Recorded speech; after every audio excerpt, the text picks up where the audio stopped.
नंदुरबारमध्ये विद्यार्थ्यांचा शिक्षणासाठी धोकादायक प्रवास सुरू आहे। अक्कलकुवामधल्या मलिआंबा गावामधला हा प्रकार समोर आलाय।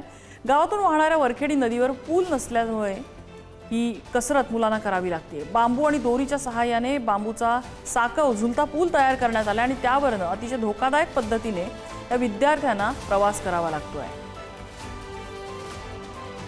अक्कलकुवा तालुक्यातील मालिआंबा या पाड्यातील विद्यार्थ्यांना शिक्षण घेण्यासाठी नदीच्या प्रवाहातून जीव घेणा प्रवास हा करावा लागत आहे। आपण पाहू शकतात की हे दुर्गम भागात असलेले मालिआंबा या गावातील शाळा जिल्हा परिषदेची शाळेमध्ये विद्यार्थ्यांची पटसंख्या जवळपास 100च्या जवळपास आहे। मात्र दररोज 20 ते 25 विद्यार्थ्यांना आपला जीव मुठीत धरून असा या बांबूच्या पुलावरनं आपला मार्गस्थ व्हावं लागत आहे। जिल्हा प्रशासन असेल, शासन असेल यांनी या चिमुकल्यांकडे पाहून आता तरी या विद्यार्थ्यांसाठी कुठेतरी उपाययोजना केली पाहिजे आणि लवकरात लवकर या नदीवरती पर्याय असा चांगला दर्जेदार पूल बांधून द्यावे अशी मागणी या विद्यार्थ्यांच्या पालकांकडून केला जात आहे।